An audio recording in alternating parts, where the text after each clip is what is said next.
Coucou tout le monde, j'espère que vous allez bien. Donc désolée pour ma tête de fatiguée, mais on a passé toute la journée à Nancy. Là techniquement on a des amis à côté, donc je tourne vite fait cette vidéo pour demain. Et après j'irai les retrouver. Mais c'était pour vous faire mes acquisitions des derniers jours. Donc il y a de quoi faire.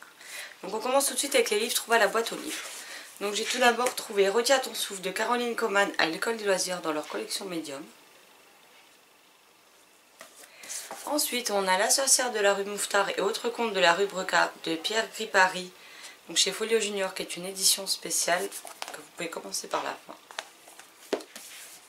On a Grain blanc de René Guyot, publié chez le livre de poche jeunesse. Et donc De Majarette de Gilles Le Gardinier, publié chez Fleuve Noir. Ensuite, ma précommande, la deuxième qui est enfin arrivée de chez Little Book Édition, on a Galatea, le tome 1, Évanescence de Monia Sommer. Donc que j'ai dédicacé, que j'ai déjà lu pour ma part.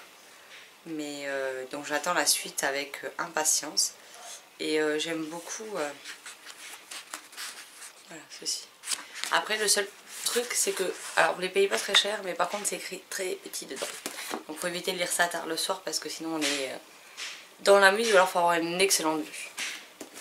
On a Sauveur et Fils, la saison 1 de Mario de Muraille à l'école des loisirs dans la collection Medium Plus Poche, que je me suis fait dédicacer aujourd'hui. Donc voilà, j'ai pu rencontrer Mario de Muraille et je lui dis qu'il m'avait été chaudement recommandé par les copains et les copines blogueurs et booktubeurs. Donc elle transmet ses amitiés à ces personnes. Ensuite, un incontournable, le tome 2 d'Aeternia de Gabriel Katz, puisqu'à chaque fois que je vois Gabriel Katz sur un salon, je prends toujours un des livres de poche qui est sorti. Donc il me restera La maîtresse de guerre à acheter, le deuxième polar qui fait suite à N'oublie pas mon petit soulier dont j'ai oublié le nom, et il me restera les 2 tomes de La part des ombres. Voilà. Donc j'ai demandé un chat ailé qui fait du skateboard. Il a trouvé ça très bizarre, mais bon voilà. Et donc la dédicace du matin qui fait suite à la dédicace des Imaginables, où en fin de journée, comment vous dire que ma dédicace est passée pour une dédicace cochonne, et il m'a regardé avec de ses yeux en se disant que quoi, qu'est-ce que je demandais, alors que ça n'avait rien à voir, hein. C'est juste que avec la fatigue ça n'aidait pas.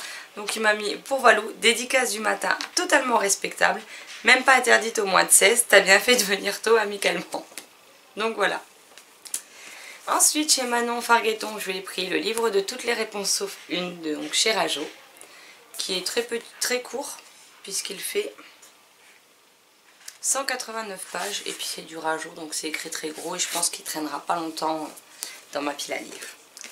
Ensuite chez Marie Pavenko, j'ai pris le tome 2 de Marjane, donc Le Serment, publié chez PKJ, dont j'ai appris que malheureusement la série avait été arrêtée par PKJ à un tome de la fin.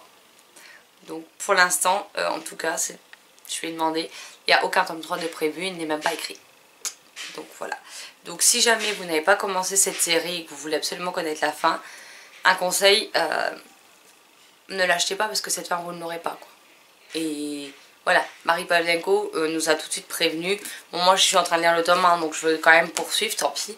Mais elle a prévenu ceux qui voulaient acheter le tome 1 que bah, ils n'auraient jamais la suite. Donc à voir ce qu'ils voulaient faire.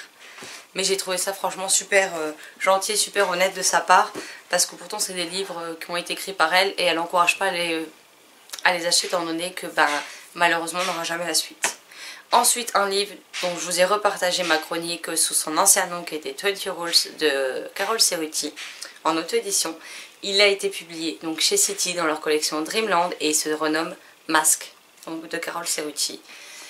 Un livre que je ne peux que vous conseiller. J'ai beaucoup aimé cette histoire. Et après discussion avec son mari sur le salon, croyez-moi que je vais faire du forcing pour qu'elle se dépêche à écrire le tome 2. En tout cas qu'elle se dépêche à le finir parce qu'elle en a la moitié. Donc voilà, avec une jolie dédicace également. Et ce livre part directement chez ma meilleure amie pour qu'elle le lise puisque moi je le connais déjà.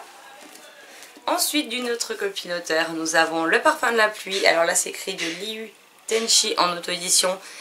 Mais derrière ce pseudo, il n'est autre que Lisa Angelini qui a écrit L'énigme 2 + 0 = 3 ou Le monde du milieu, publié aux éditions Sharon Kenna, et dont j'aime énormément la plume et l'humour. Donc voilà, un livre qui est dans ma pile à lire du mois et qui y passera très certainement rapidement.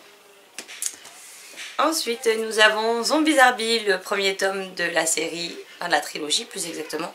Donc Panique au cimetière de Carole Tréport et Marie Pavlenko chez Flammarion Jeunesse. Alors je vais le faire dédicacer et comme une bourrique, je l'ai laissé à la maison.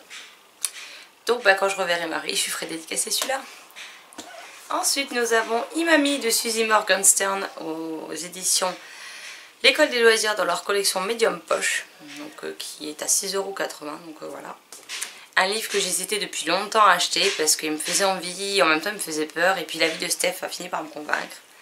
En plus il y a aussi, je crois que c'était Margot Liseuse qui avait beaucoup aimé, c'est Le Temps des miracles de Anne-Laure Bondou, publié chez Bayard dans la collection 12+, je bouquine.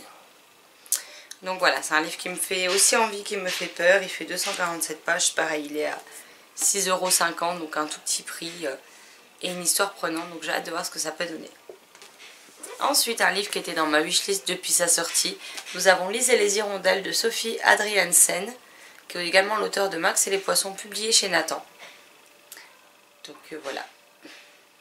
Ça parle également un peu comme Le Temps des miracles de pays en conflit, etc. Il fait 230 pages. C'est écrit aéré. Et j'ai hâte de voir ce que ça donne. Et un autre qui était dans ma wishlist, je crois, du mois de... Je crois que c'est en juin qu'ils font les livres à 10 €, je ne sais plus. On a La Fée des dents de Graham Joyce, publié chez Brajon. Non mais regardez-moi cette couverture. Elle est juste canon. Et le livre est à 10 €. Donc quand j'avais voulu le prendre à sa sortie, je ne l'avais pas trouvé. Et là, dans l'espace culturel Leclerc où je vais maintenant, il y était, donc je me suis empressée de le prendre. Celui-ci fait 350 pages à peu près. Après c'est du Brajon, hein, donc c'est écrit quand même de façon assez compacte. Donc voilà, mais il me faisait très envie et j'ai hâte de voir ce que ça peut donner. Donc voilà pour mes dernières acquisitions. Alors il se peut qu'il y en ait deux que je vous ai déjà présenté. J'ai un doute sur Le Parfum de la pluie et Zombie Barbie. Dans le doute je les remets. Si jamais je vous les aviez déjà vus, je m'en excuse, je suis désolée. Mais ne sachant plus, j'ai préféré les remettre. Donc voilà, n'hésitez pas à me dire ce que vous avez acquis au cours de la semaine. Si certains des titres que je vous ai présentés, vous les avez lus, ce que vous en avez pensé. Si certains vous font très envie, si oui, lesquels. Dites-moi tout en commentaire et je me ferai un plaisir d'en discuter avec vous comme d'habitude. Sur ce, je vous souhaite un excellent dimanche, une très belle lecture et je vous dis à très vite dans une prochaine vidéo. Bye bye.